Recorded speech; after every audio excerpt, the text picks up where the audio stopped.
Hello student, welcome to my channel Saravan lecturer. आज मैं आपको पढ़ाऊंगा क्लास 10 हिंदी व्याकरण। ठीक है, आज हम लोग क्लास 10 हिंदी व्याकरण को पढ़ने वाले हैं और जो मैं आपको पढ़ाऊंगा वो 100% बोर्ड परीक्षा में पूछा जाएगा, क्योंकि ये वीडियो आपके लिए बहुत ज्यादा इंपॉर्टेंट है। और जितने भी हिंदी व्याकरण के आपके क्वेश्चन है क्लास 10 के लिए, सब कुछ मैं आपको इस वीडियो में क्लियर कराने वाला हूं। तो वीडियो को लाइक कर दो, अगर आप चैनल पर नहीं हो तो सब्सक्राइब भी कर लेना। सबसे पहले हम लोग समझेंगे उपसर्ग। ठीक है, आपको बहुत सारे लोग उपसर्ग पढ़ाते हैं, लेकिन आपको केवल वो बता देते हैं कि आपका मोस्ट इंपॉर्टेंट उपसर्ग क्या है। लेकिन सबसे पहले हम लोग समझेंगे कि उपसर्ग का अर्थ क्या होता है, और हम आपको 10 ऐसे इंपॉर्टेंट उपसर्ग बताएंगे जो बोर्ड परीक्षा में 100% आएगा, इससे बाहर नहीं आएगा, ये मैं गारंटी ले सकता हूं। ठीक है, तो सबसे पहले हम लोग ये समझेंगे कि उपसर्ग होता क्या है। उपसर्ग समझना जरूरी है। ठीक है, तो उपसर्ग दो शब्दों से मिलकर बना है। देखो, उपसर्ग कितने शब्दों से मिलकर बना है? दो। एक तो उप है, एक सर्ग है। ठीक है, तो उप प्लस सर्ग, यानी कि उपसर्ग कितने शब्दों से मिलकर बना है?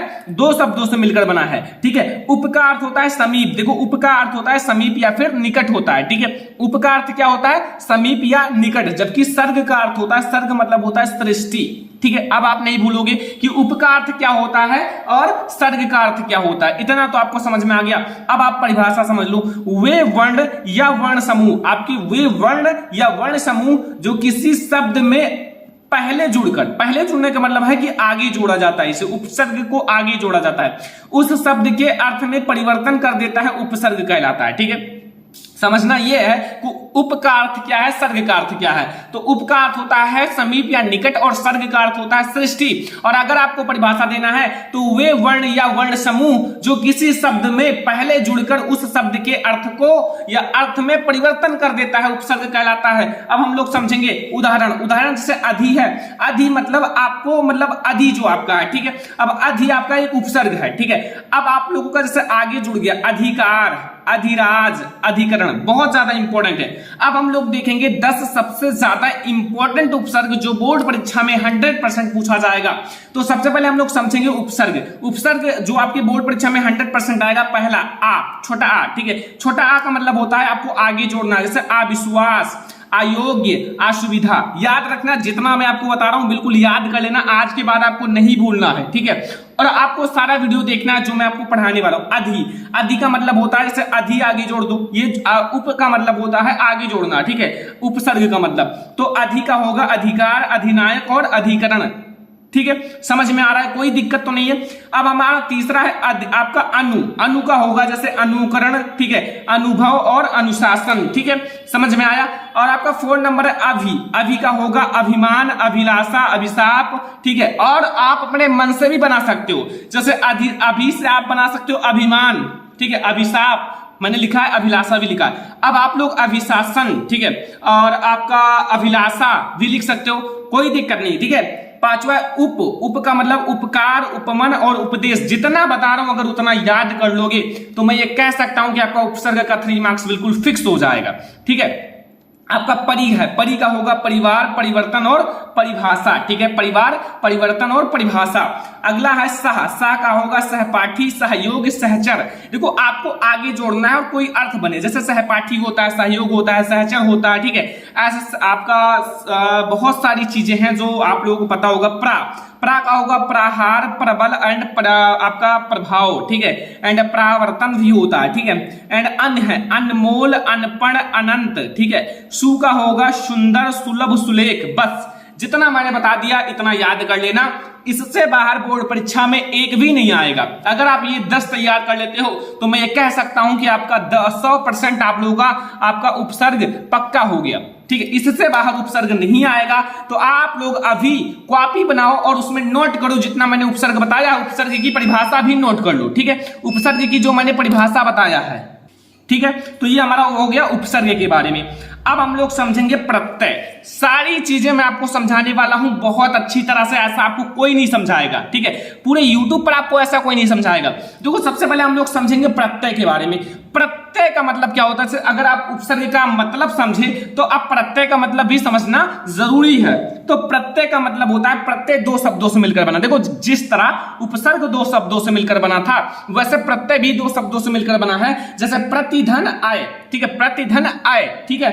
और प्रति का अर्थ होता है पर बाद में, क्या होता है, बाद में, मतलब बाद में जुड़ना, ठीक है। एंड जबकि आय का अर्थ होता है चलने वाला, बाद में चलने वाला, ठीक है। जो शब्दांश शब्दों के अंत में जुड़कर उनके या फिर उनके अर्थ में परिवर्तन कर देते हैं, नवीन विशेषता उत्पन्न करते हैं, मतलब नया विशेषता उत्पन्न कर देते हैं, प्रत्यय कहलाते हैं, ठीक है।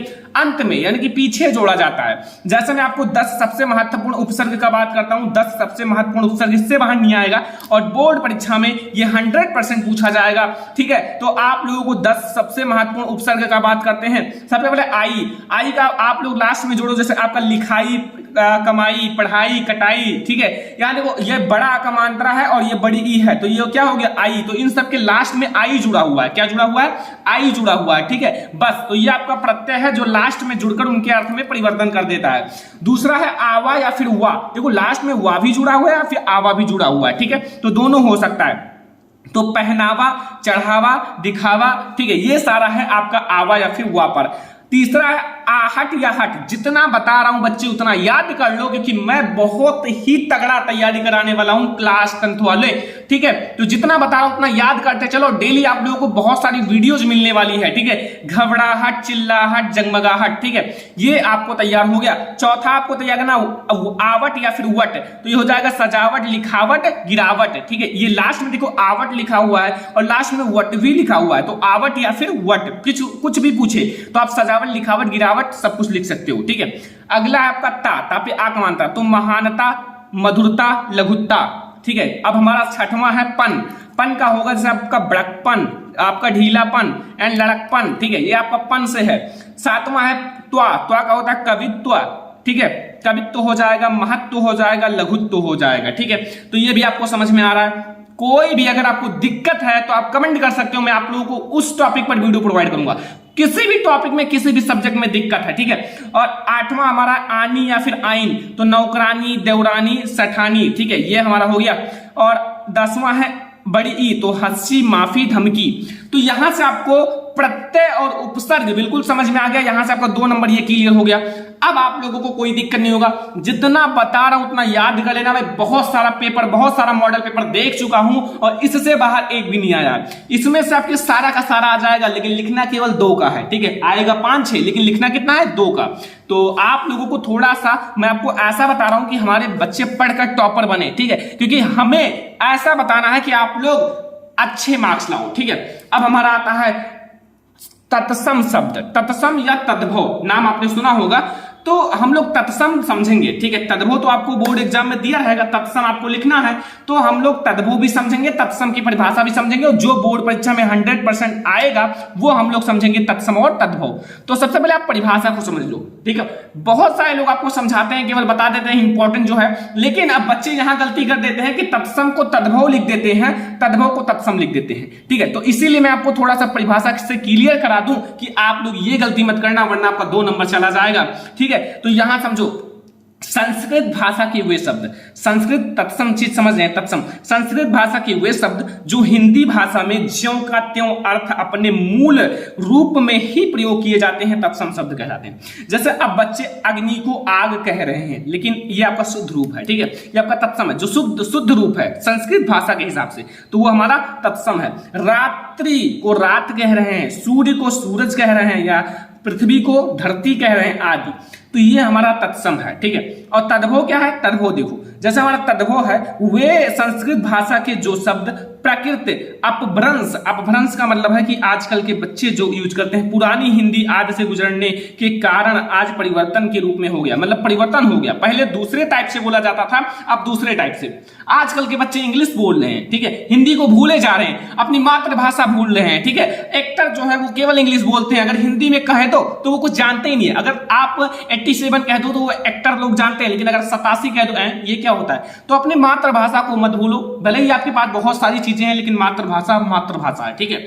अब जैसे आपका है आंसू, पानी, सूरज, रात्र आदि, तो रात आपका देखो, रात एक आपका क्या तद्भव है, लेकिन इसी चीज को अगर रात्रि कर दी जाए तो ये हमारा क्या हो जाएगा, तत्सम हो जाएगा। थोड़ा सा आपको माइंड लगाना है और आपको सारी चीजें समझना है, ठीक है।